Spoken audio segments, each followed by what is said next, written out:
آیات جو ہے معجزوں کو بھی کہتے ہیں، آیات کرامات کو بھی کہتے ہیں، اس لیے کہ نبیوں کے لیے معجزہ ہوتا ہے خرق عادت، اور غیر نبی کے لیے، اولیاء اللہ کے لیے کرامات ہوتی ہیں۔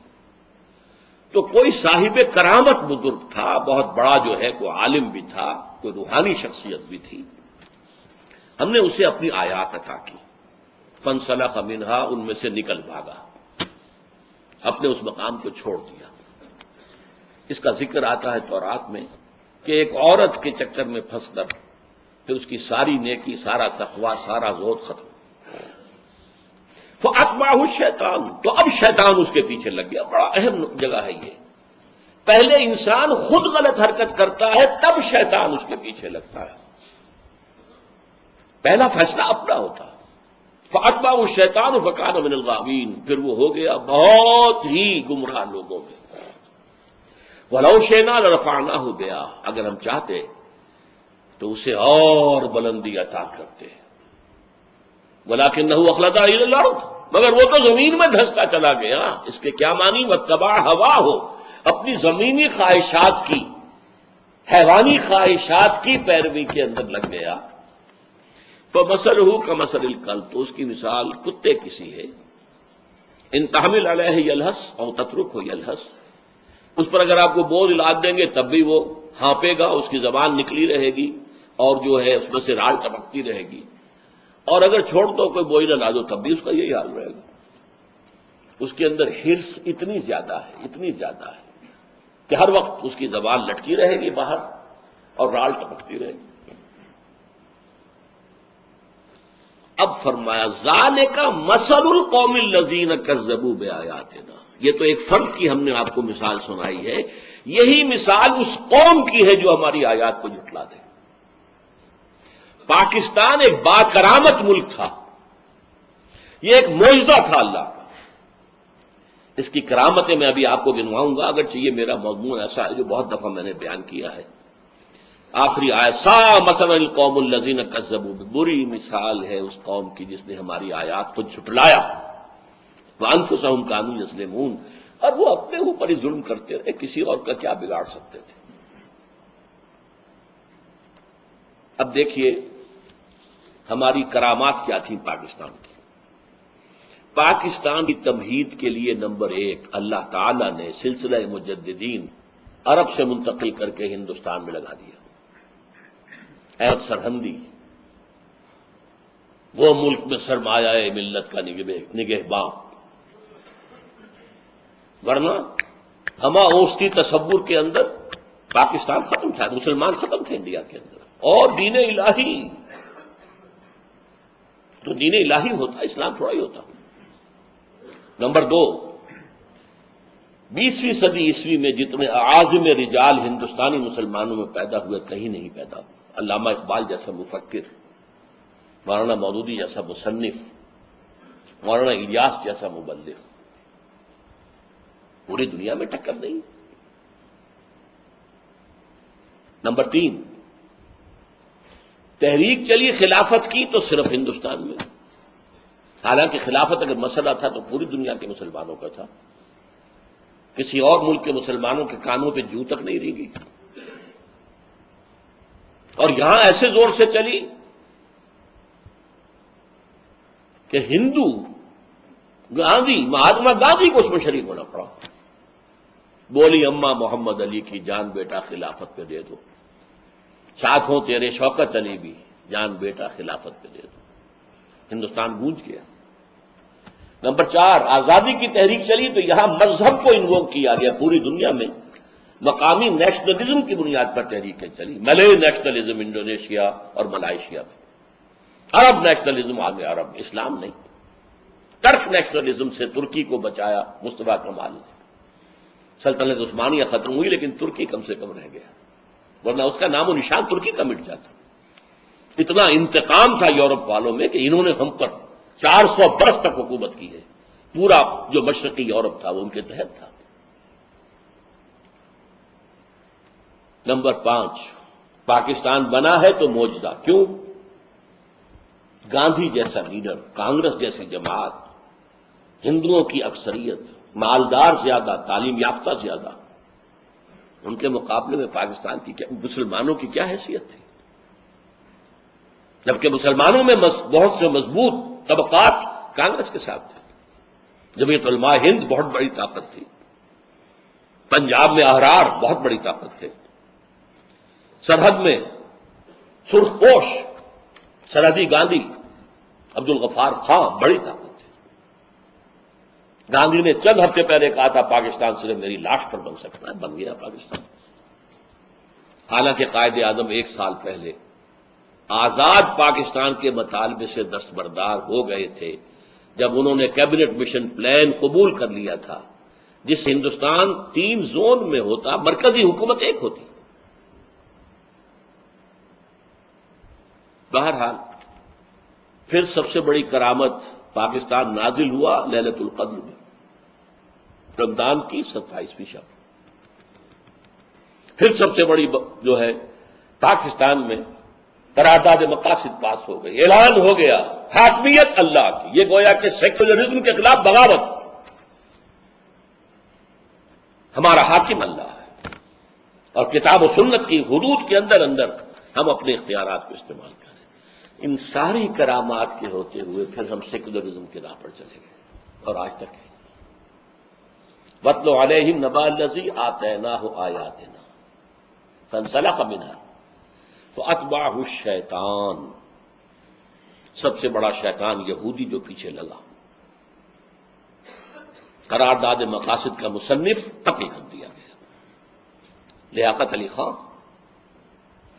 جس نے جا کر امریکہ میں یہ کہہ دیا تھا، یہودیوں نے ایک بڑا انہیں ریسیپشن دیا اور کہا کہ آپ اگر اسرائیل کو تسلیم کر لیں تو ہم یہ دیں گے، یہ دیں گے، یہ دیں گے، یہ دیں گے۔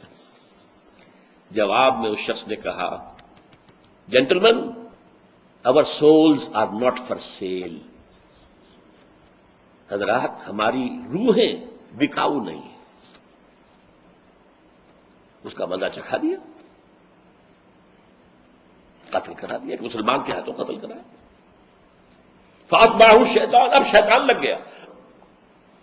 سن 56 میں کچھ دستور کے اندر اسلام آنے لگا تھا، ایوب خان کو بلا کر اس کے پیٹھ پر ہاتھ پھیرا گیا، جاؤ اٹھاؤ، یہ جو کانسٹیٹیوشن اسمبلی ہے یہ بھی ختم کرو، 56 کا دستور بھی ختم کرو، نہ بانس رہے نہ بانسری، تم اس دستور ساز اسمبلی کو ختم۔ یہ سب کہاں سے ہو رہا؟ یہودیوں کی طرف سے۔ بہرحال یہ آیات الہی سے ہمارا نکل بھاگنا تھا، جس پر شیطان ہمارے پیچھے لگ گیا، اور آج ہم اس جگہ پر آ گئے ہیں کہ میں آپ سے کہہ رہا ہوں کہ شاید نسیم منسیہ ہو جائے، یہ ختم ہو جائے بالکل، اس کا وجود نہ رہے، تمہاری داستان تک بھی نہ ہوگی داستانوں میں، اس کا امکان موجود ہے۔ یا نمبر 2، ایک تابع محمل بن کر رہ جائے بھارت کا، اور کچھ نہیں، سر جھکا کر۔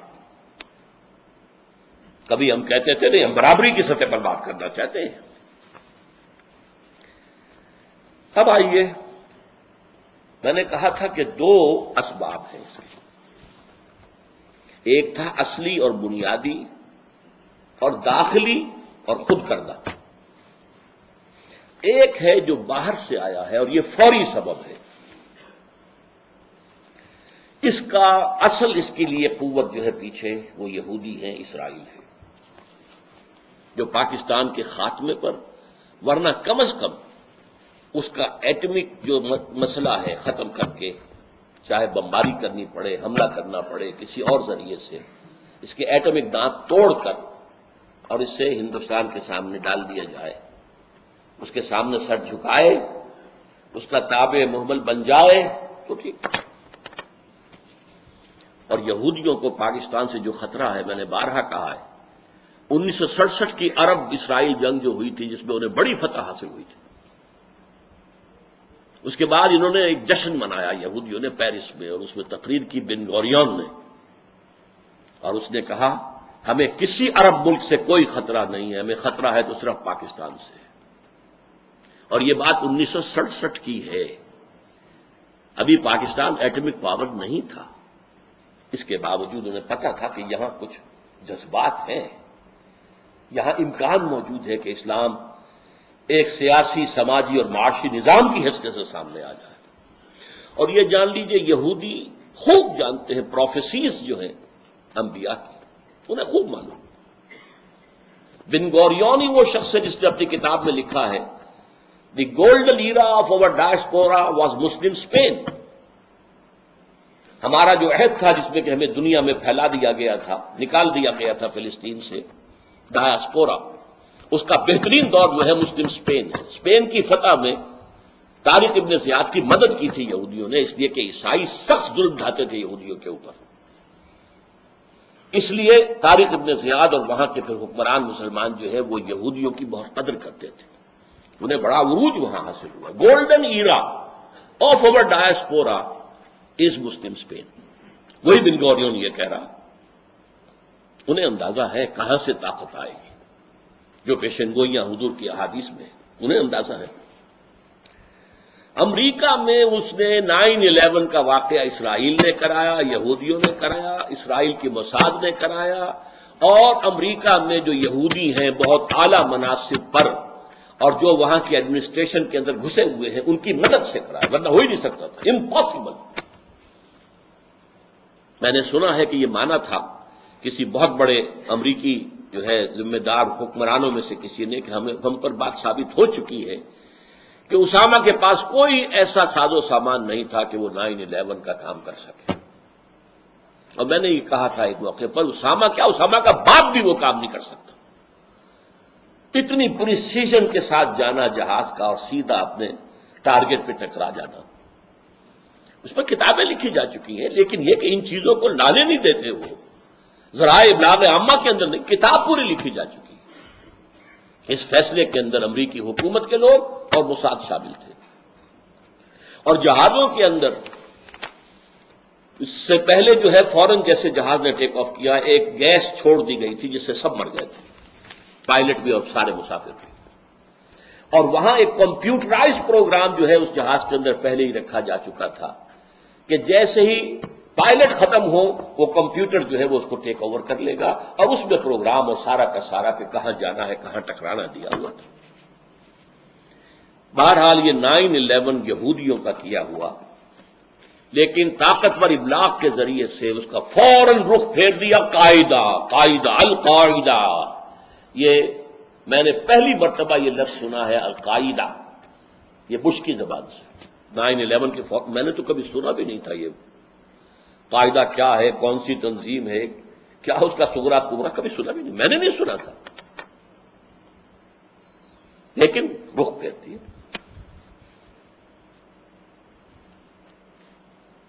صدر پرویز مشرف صاحب نے اب جو باتیں میں کہہ رہا ہوں ان میں سے بعض باتیں میں نے اپنے عید الاضحیٰ کے خطبے میں بھی کہی تھی، پرسوں جو جمعہ کا خطاب میں نے کیا اس میں بھی کہی، لیکن آج کے مضمون کو مکمل کرنے کے لیے مجھے کچھ اختصار کے ساتھ دہرانا پڑے گا.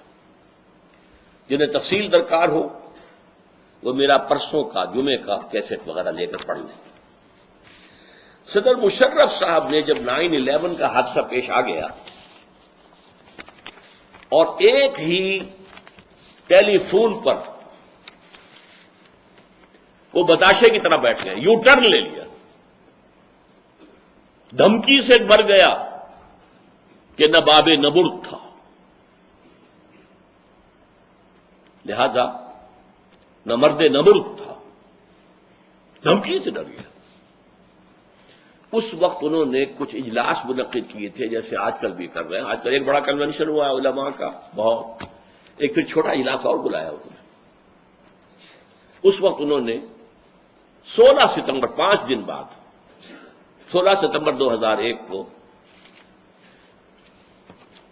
صبح کے وقت تو ایک کنونشن بلایا تھا صحافیوں کا، وفد، کنونشن نہیں کہنا چاہیے، اور آفٹر نون میں دوپہر کو علماء و مشائخ کا.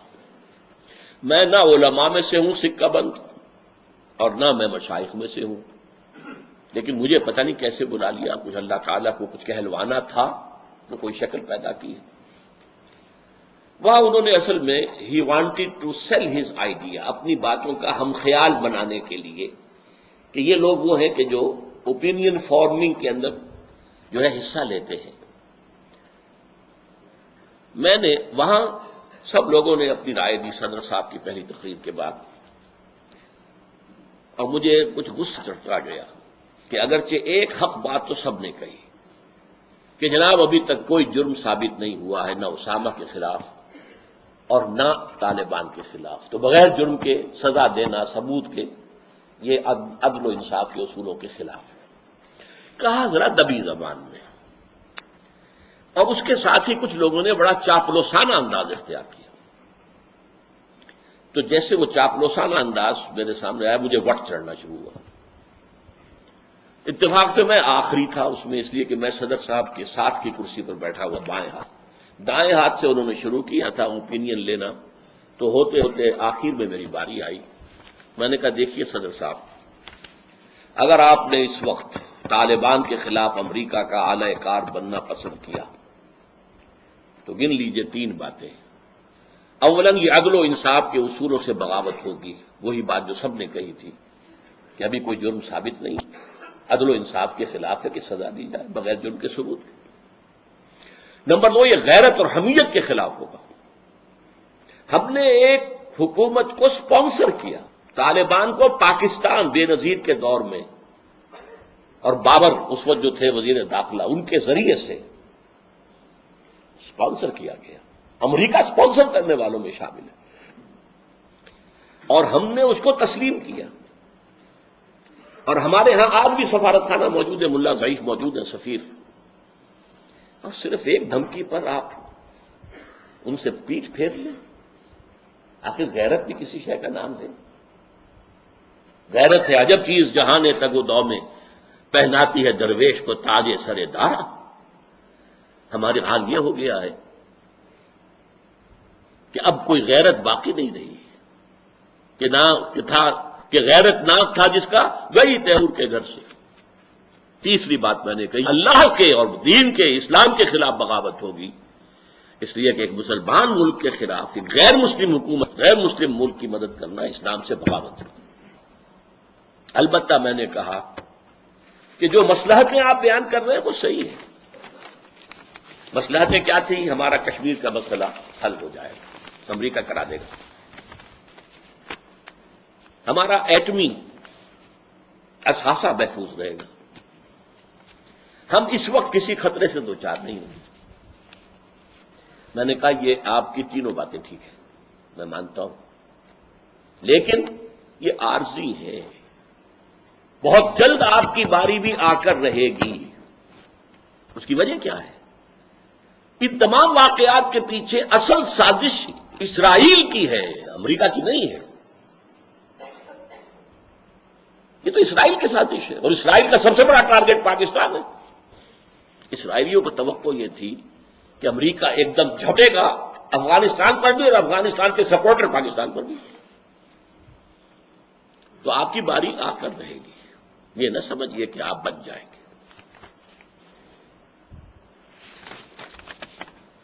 مجھے افسوس ہے، اور یہ میں نے افسوس ظاہر کیا تھا عید الاضحیٰ کے موقع پر بھی، پھر اپنے جمعے میں بھی.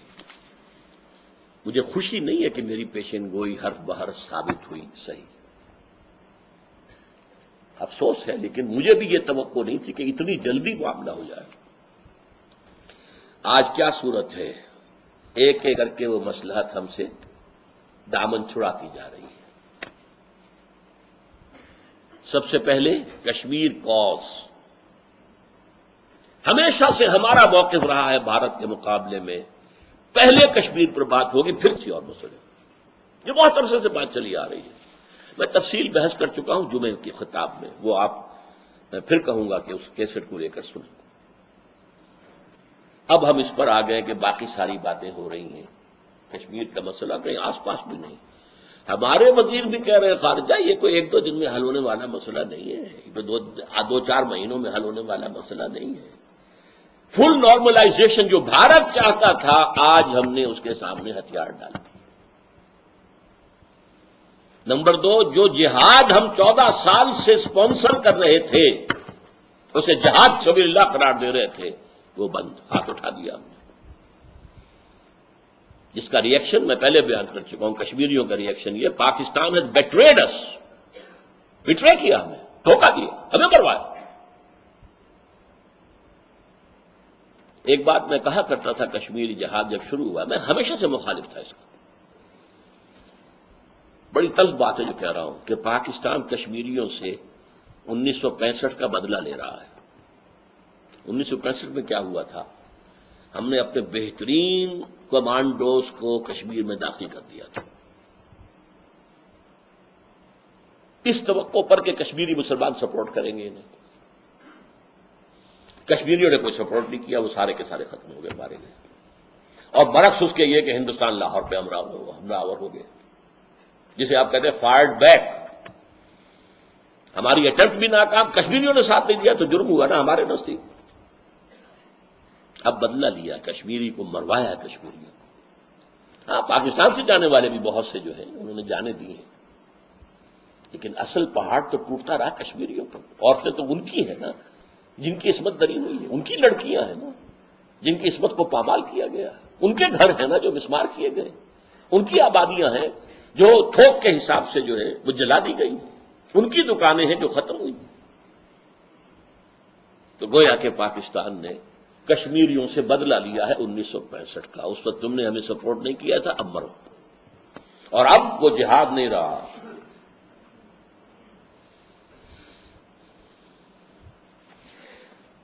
نمبر 2، اب ایٹمی پروگرام کی بھی صورت جو بن چکی ہے نہایت مخدوش۔ ہمارے خلاف بھرپور مقدمہ تیار ہو چکا ہے۔ دنیا میں پرولیفریشن جتنی ہوئی ہے وہ پاکستان اس کا مرکز ہے، اڈا ہے، یہاں سے گئی۔ اور ہم نے مان بھی لیا اپنے سب سے بڑے سائنسدان سے، اقرار کروا کر ٹیلی ویژن پر قائم ہو گیا مقدمہ۔ ایران نے ہمارے خلاف چغلی کھائی، لیبیا نے ہمارے خلاف چغلی کھائی،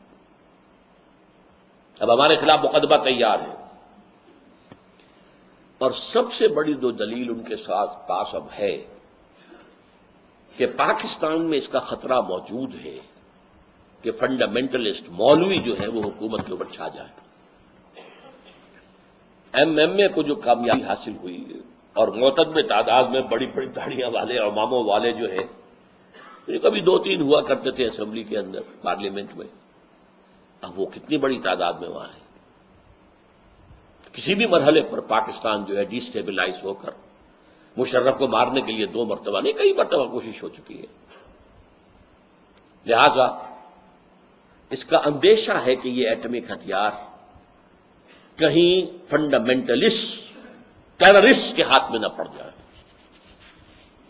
لہذا یہ یا تو ہمارے حوالے کرو یا کنٹرول قبول کرو، اور ہم کسی بھی وقت آ کر IAEA جو ہے وہ معائنہ کر سکے کہ کہیں کوئی حرکت تم کر تو نہیں رہے ہو، اور مطالبہ آئے گا کہ اس کو رول بیک کرو، کیپ کرو، ورنہ اب یہ بات آپ کو معلوم ہے کہ خود مشرف صاحب نے علماء کنونشن میں کہا ہے حملہ بھی ہو سکتا ہے۔ مشرف کی ایک بات کی میں ہمیشہ تعریف کرتا رہا، وہ صاحب کو انسان منافق نہیں ہے، جو اس کے دل میں ہوتا ہے، اس کا دین سے کوئی تعلق نہیں ہے، وہ پاکستان کے جینیسس سے واقف نہیں ہے، وہ پاکستان کے وجہ جواز کو نہیں جانتا، لیکن پاکستان سے مخلص ہے، چاہتا ہے کہ پاکستان رہے، اور اس اعتبار سے صاف وہ ہے جو بات کرتا ہے کھل کر کرتا ہے۔ صاف کہہ دیا حملہ ہو سکتا ہے ہم پر، یہ نہ سمجھو کہ یہ کوئی بہت ہی بعید بات ہے۔ البتہ اب آ کر اس نے ایک بات کہی ہے جس پر میں نے اصل جو اپنی تقریر کا عنوان رکھا تھا جمعے کی، ایٹمی اثاثوں اور مسئلہ کشمیر کا معاملہ۔ تو مسئلہ کشمیر کا مسئلہ تو آپ سمجھیے اس کی حفاظت کیا کریں گے، آپ تقریباً دستبردار ہو چکے ہیں۔ ایٹمی اثاثوں کے بارے میں البتہ کہا ہے ہم جان دے کر بھی حفاظت کریں گے۔ میں نے اس پر مبارکباد بھی دی اپنے میں کے خطبے میں، میں نے اس کے لیے دعا بھی کی کہ اللہ تعالیٰ استقامت عطا فرمائے اسے بھی اور پوری فوج کو بھی۔ لیکن کیا معروضی حقائق بدل گئے؟ ہمارے دانشور اور کالم نویس جو کہتے رہے کہ جو لوگ کہتے تھے کہ ہمیں ڈٹ جانا چاہیے، وہ احمق لوگ جو زمینی حقائق سے واقف ہی نہیں، تو زمینی حقائق تو اب پہلے سے زیادہ خوفناک ہیں، کم تو نہیں ہے۔ یہ بھی مشرف کی ہمت میں سے ہے کہ ابھی تک اس نے امریکی افواج کو پاکستانی علاقے میں آپریشن کرنے کی اجازت نہیں دی، خود ان کا مقصد پورا کر رہا ہے، لیکن یہ کہ یہ بات حالانکہ شدید دباؤ اس پر رہا ہے، اور ایک امریکی اہلکار جو آیا تھا بڑا، وہ تو کہہ کر بھی گیا ہے کہ مشرف ابھی نہیں مان رہے لیکن مسکرا کر کب مان جائیں گے۔ ہم نے دھمکی دی تھی ذوالفقار علی بھٹو کو، پوری کر کے دکھا دی تھی کہ نہیں؟ ہمارے نظام کو چیلنج کرنا چاہا لیاقت علی خان نے، اس کا انجام تم نے دیکھ لیا تھا کہ نہیں؟ ہمارے خلاف آئل کارڈ استعمال کیا تھا کنگ فیصل نے، شہید، اس کا حشر بھی یاد ہے کہ نہیں؟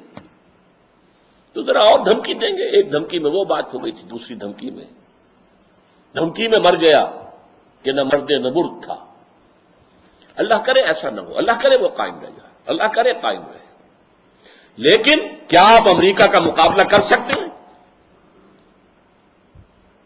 زمینی حقائق کو دیکھیے، کوئی امکان ہی نہیں، دنیا کی کوئی طاقت اس کا مقابلہ نہیں کر سکتی، ہم تو ہیں کیا؟ اس اعتبار سے میں جو کہتا ہوں نجات کی راہ ابھی کھلی ہوئی ہے، ایک راہ ہے کھلی ہوئی۔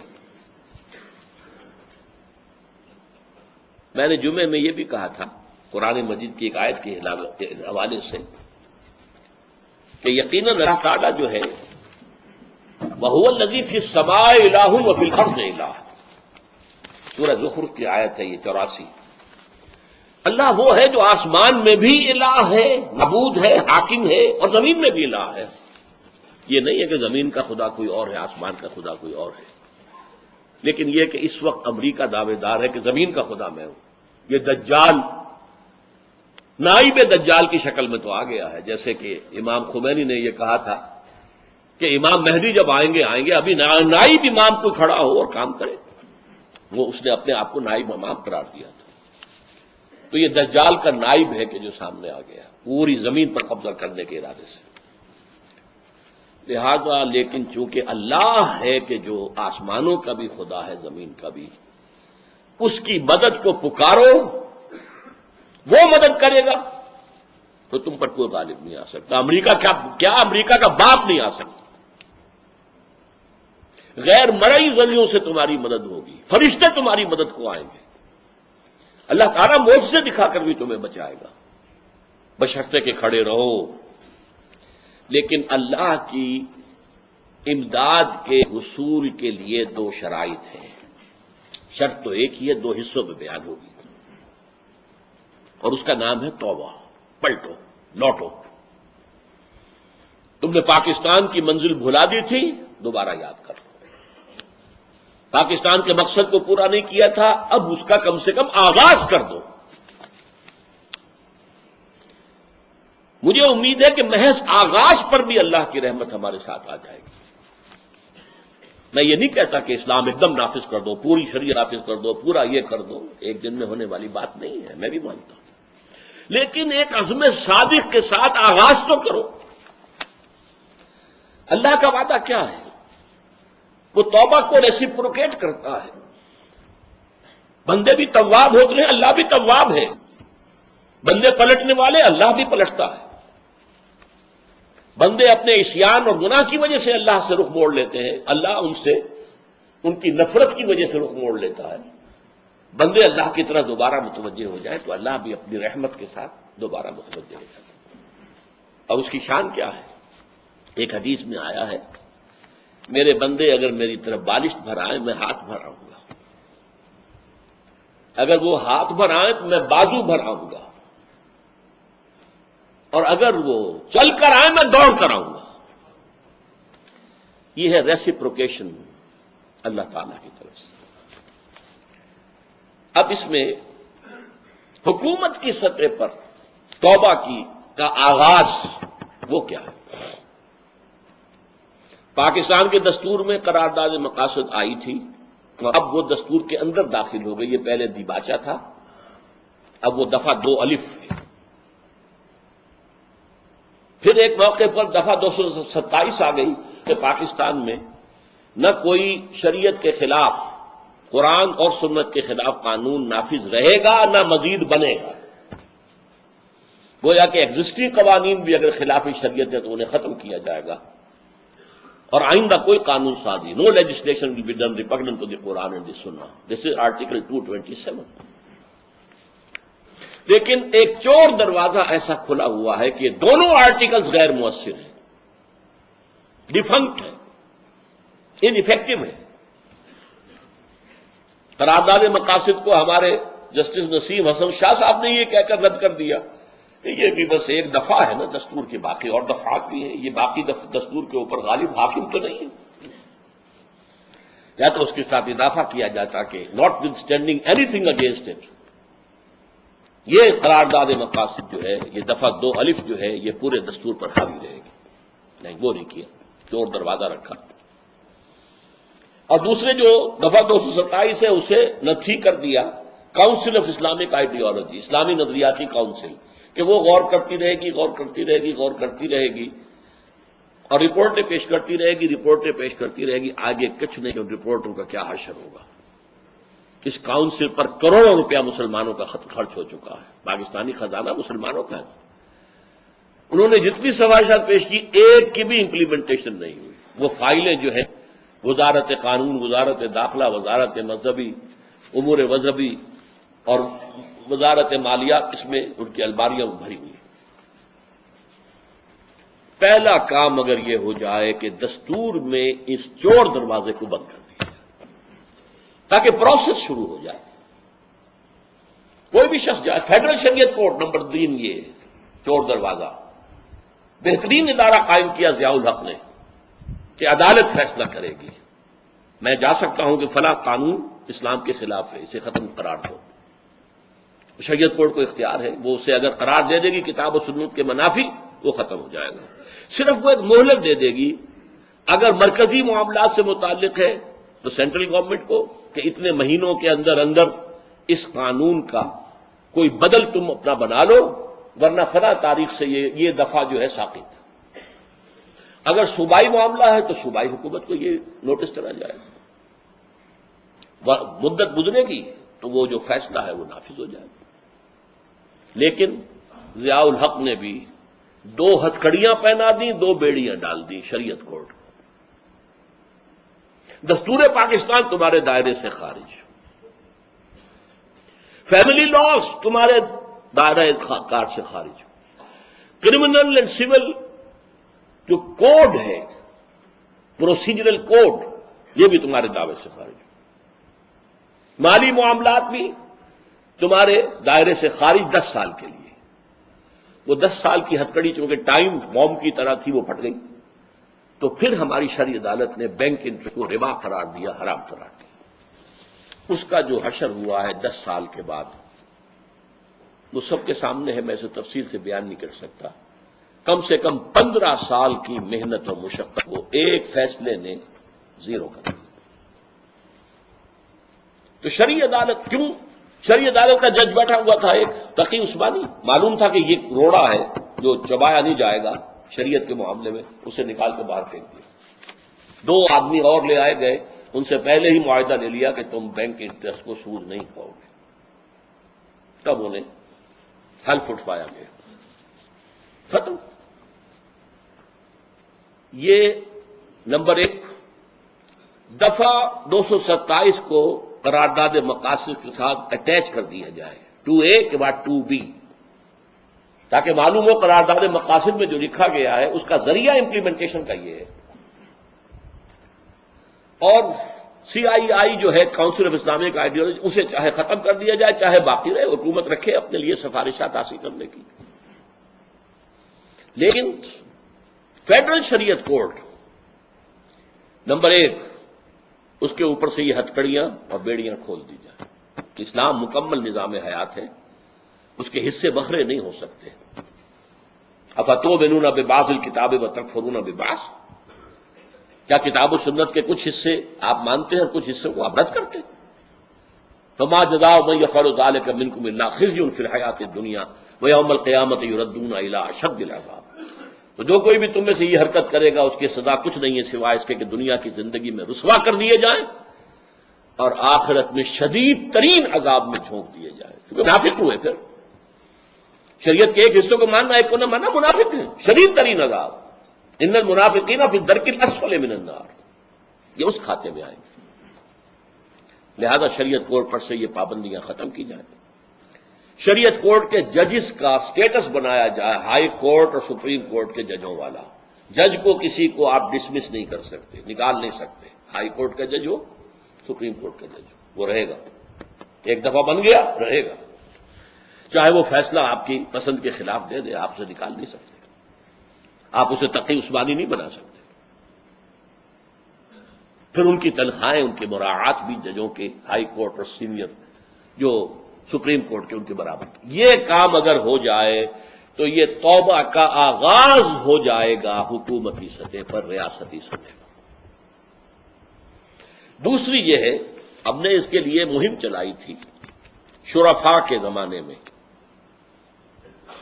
نواز شریف، شہباز شریف، محمد شریف، عباس شریف، چاروں آئے تھے میرے پاس.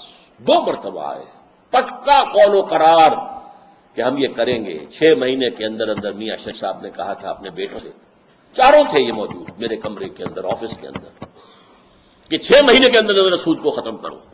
میں نے پھر بھی کہا تھا 1 سال کی مہلت بھی ٹھیک ہے. نہیں 6 مہینے میں ختم کرو. ختم کیا کرنا تھا، اس کا تو بیڑا غرق کروا دیا گیا. اب ہم پھر یہ ایک مہم چلانے کا فیصلہ کر چکے ہیں تنظیم کی سطح پر. آپ بھی ہمارا ساتھ دیں. جس کے پاس بھی ہے وہ خطوط لکھے، اسمبلی کے ممبراس کو لکھے، صدر کو لکھے.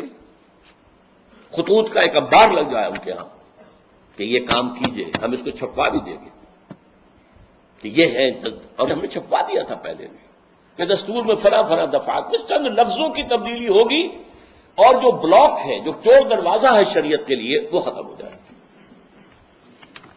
دوسری توبہ عوام کی سطح پر.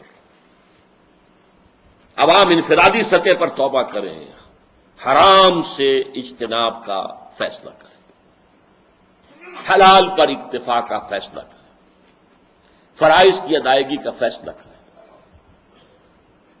بے حیائی، بے شرمی، فحاشی اور یانی سے بچیں. چھوڑ دیں اس تہذیب کو. بڑا پیارا شعر مجھے یاد آگے آیا، اگرچہ ذرا اس میں لفظ ایک ثقیل ہے. تہذیب نو کے منہ پہ وہ تھپڑ رسید کر جو اس حرامزادی کا حلیہ بگاڑ دے. کہنے والے کون تھے؟ مولانا ظفر علی خان. تہذیب نو کے منہ پہ وہ تھپڑ رسید کر جو اس حرامزادی کا حلیہ بگاڑ دے. کتنے لوگ ہیں جو یہ کرنے کو تیار ہوں گے؟ کتنے لوگ ہیں جو اپنے ہاں شرعی پردہ نافذ کریں گے؟ کتنے لوگ ہیں جو اپنی آمدنیوں کے اندر سے سود کو نکال باہر کریں گے؟ لیکن کریں، انفرادی توبہ کریں. انفرادی توبہ کریں گے تو دعا کرنے کا بھی منہ ہوگا آپ کا. اے اللہ میں نے یہ توبہ کی ہے، اللہ اس توبہ کو قبول فرما. اور میں درخواست کرتا ہوں ہمیں مہلت دے. میرے نزدیک 2-2.5 سال کی میکسیمم مہلت ہے اب ہمارے پاس، اس سے زیادہ وقت نہیں ہے. فیصلے کی آخری گھڑی آ چکی ہے. درخت کے جڑ پر کلہاڑا رکھا جا چکا ہے. ہمارے خاتمے کی الٹی گنتی شروع کی جا چکی ہے. لیکن ابھی راستہ ہے، ابھی مہلت ہے. لیکن یہ مہلت توبہ کے بغیر نہیں ہوگی. نمبر 2، عوام اس ملک کے سینکشنز کے لیے اپنے آپ کو تیار کریں. مجھے اس کا اندیشہ نہیں ہے کہ پاکستان پر براہ راست حملہ کرنے کی جرات کرے امریکہ، اس لیے کہ امریکہ کی تو فوج جواب دے چکی ہے حکومت کو کہ ہمارا معاملہ جو ہے بہت زیادہ آؤٹ اسٹریچڈ ہو گیا ہے. اب ہم فوری طور پر کسی اور ملک میں فوجی کارروائی کرنے کی پوزیشن میں نہیں ہے. وہ جو زوم تھا، we can do it alone, we can go it alone. اب ہاتھ جوڑ رہا ہے امریکہ دوسرے ملکوں، آؤ بھائی خدا کے لیے، تم افغانستان میں آ گئے تھے ہماری مدد کو، تو تم عراق میں بھی آؤ. ہاتھ جوڑ رہا ہے کہ نہیں؟ اپنا تھوکا ہوا چاٹ رہا ہے کہ نہیں؟ تو براہ راست حملہ یہ تو ہو سکتا ہے، جیسا کہ صدر مشرف نے کہا ہے کہ صرف ایٹمک جو ہے ہمارے، کیونکہ اب ان کے علم میں ہے کہاں ہے، کس جگہ ہے، ہم جانتے ہو نہ جانتے ہو وہ جانتے ہیں، تو کوئی بھی میزائل صحیح رخ پر اگر پڑ گئے ختم ہو جائے۔ تقریباً 30 سال پہلے عراق کا ایٹمک پلانٹ جو ہے وہ بھی تو اسرائیل آیا تھا، اس کے فوجی آئے تھے، اس کے ہوائی جہاز آئے تھے، اڑا دیا تھا، تہس نہس کر دیا تھا، اور اس کی پشت پر سعودی عرب بھی تھا۔ وہ جو جہاز چلے تھے اسرائیل سے، انہیں فضا کے اندر ری فیول جو کیا گیا، انہیں مزید جو پیٹرول دیا گیا، وہ سعودی عرب کی ٹیریٹری پر دیا گیا۔ بہرحال سینکشنز لگائے گا امریکہ اور یونائٹڈ نیشنز ہم پر، سختی آئے گی، غربت آئے گی، فاقے آ سکتے ہیں، لیکن کوئی قوم ان سختیوں سے گزرتی ہے تو پھر سر اونچا کر کے دنیا میں رہ سکتی ہے، ورنہ پھر سر نیچا کرو، بھارت کے سامنے سر جھکاؤ۔ اور اس میں خاص طور پر ایک نقطہ اور جان لیجئے، بھارت کی طرف سے آپ نے 2-3 سال پچھلے جو ہیں جو باتیں سنی ہیں، اس سے پہلے 50 سال میں وہ باتیں نہیں آئیں۔ کسی نے کہا تھا کہ یہ لکیر اٹھا دینی چاہیے، کسی نے کہا تھا کہ کنفیڈریشن بن جانی چاہیے، کسی نے نہیں کہا تھا۔ اب ان کی حوصلہ، ان کا جرأت، وہ دیکھ رہے ہیں کہ اب بین الاقوامی حالات کے ایسے شکنجے میں پاکستان آ چکا ہے کہ پاکستان کے خاتمے کا امکان موجود ہے۔ آخری ہتھیار جو ان کا آ رہا ہے، دشمن کو گڑ دے کر مارو۔ اب وہ محبت کے راگ الاپ رہے، ہم تو ایک تھے، ہمیں تو انگریزوں نے لڑا دیا تھا، ہمیں پھر ایک ہو جانا چاہیے۔ مشرقی پنجاب کا سکھ وزیر اعلیٰ آ کر یہاں کہہ گیا ہے کہ پنجاب کو پنجاب سے مل جانا چاہیے، ہماری زبان ایک ہے، ہماری بولی ایک ہے، صرف رسم الخط کا فرق ہے، لہذا ہمیں ایک ہو جائے۔ کیا مطلب؟ پاکستان کو چھوڑ کر پنجاب جو ہے وہ ایسٹ پنجاب سے جڑ کر ایک ملک بنا لے۔ یہ صورتحال کیوں کہی جا رہی ہے؟ سونیا گاندھی نے صاف کہا، ہم پاکستان کو کلچرلی تو فتح کر چکے ہیں، تمدنی اور ثقافتی اعتبار سے فتح کر چکے ہیں۔ جا کر دیکھ لو کراچی کی جو ویڈیوز کی دکانیں ہیں وہ بھری ہوئی ہیں انڈین فلمز کے ویڈیوز سے، تو ثقافت تو ہماری جا رہی ہے، اور وہ ثقافت صحافیوں کے طائفے آ رہے ہیں، ممبران اسمبلی پارلیمنٹ کے طائفے آ رہے ہیں، وفد آ رہے ہیں، دانشور چلے آ رہے ہیں، اور سب محبت کا راگ الاپتے ہوئے۔ اس پر میں نے اصل گفتگو کی تھی عید الاضحیٰ میں۔ محبت بڑی اچھی چیز ہے، اور محبت کا جواب محبت سے دیا جانا چاہیے۔ لو بگٹس لو، لیکن بحالات موجودہ یہ محبت ہمارے لیے خودکشی کا ذریعہ ہوگی۔ ہماری مثبت بنیاد تو پہلے ختم ہو چکی ہے، ہمارا وجہ جواز تو پہلے ختم ہو چکا ہے۔ اب ایک دوسری منفی بنیاد تھی پاکستان کی، ہندو کا خوف، یہ منفی بنیاد تھی۔ اگر وہ ختم ہو جائے تو پاکستان کے لیے پھر تو کچھ بھی نہیں، وہ تو کھینچ کر لے جائے گا۔ بھارت بہت بڑا ملک ہے، اس کے مسائل بہت زیادہ ہیں، اس کے مسائل بھی ہم سے 10 گنا 20 گنا ہیں، 50 گنا ہیں، لیکن اس نے ایک نظام ایسا بنایا ہوا ہے، ایسا کانسٹیٹیوشنل نظام ہے کہ وہ آج تک وہاں مارشل لا نہیں لگا۔ 1 سال کے لیے صرف ایمرجنسی لگی تھی، اور ایمرجنسی بھی کانسٹیٹیوشن کے اندر تھی۔ بالائے کانسٹیٹیوشن کوئی ایک قدم بھی ہندوستان میں آج تک نہیں اٹھایا گیا۔ وہ بہت مستحکم ہے اس کا دستوری نظام۔ جاگیرداری انہوں نے ختم کر دی تھی، وہاں کی سیاست عوام کے ہاتھ میں ہے، کوئی جاگیردار نہیں ہے وہاں، ختم ہو چکی، پہلے دن انہوں نے ختم کی، ریاستیں ختم کی، جاگیردار ختم کی، اب وہاں عوام کا معاملہ ہے۔ اس حوالے سے اس وقت پاکستان ہندوستان کی محبت کس آف ڈیتھ یا ایمبریس آف ڈیتھ، اس کے لیے میں نے مثال دی تھی، ہندو مائتھولوجی ہے یا پریکٹیکل ہے مجھے نہیں معلوم، لیکن مشہور ہے کہ دشمن کو زیر کرنے کے لیے جیسے یہودی استعمال کرتے ہیں جوان خوبصورت لڑکیوں کو، ان کے دام محبت کے فریب کے اندر وہ گرفتار کرتے ہیں مسلمان نوجوانوں کو اور ان کے ذریعے سے اپنے مقاصد پورے کرتے ہیں۔ شاہ فیصل کو شہید کرنے والا کون تھا؟ سگا بھتیجا، اور اس کے سر پر کون سوار تھی؟ ایک یہودی لڑکی، اور میں نے اس کا فوٹو دیکھا، سر پر سوار، کندھے پر، اس کے ذریعے قتل کرا۔ اسی طرح ہندوؤں کے اندر روایت ہے کہ خوبصورت جوان دوشیزاؤں کو سنکھیا دو، تھوڑا تھوڑا تھوڑا تھوڑا تھوڑا تھوڑا تھوڑا تھوڑا بڑھاتے جاؤ مقدار، بڑھاتے جاؤ مقدار، وہ ریزسٹنس ڈیولپ ہو جائے گی، سنکھیا اس کے اوپر زہر نہیں رہے گا، لیکن پھر وہ زہر کا، اس کا خون زہر کا بہتا ہوا دریا بن جائے گا۔ اب اگر اس سے کوئی اختلاط کرے گا تو زہر اس کو ختم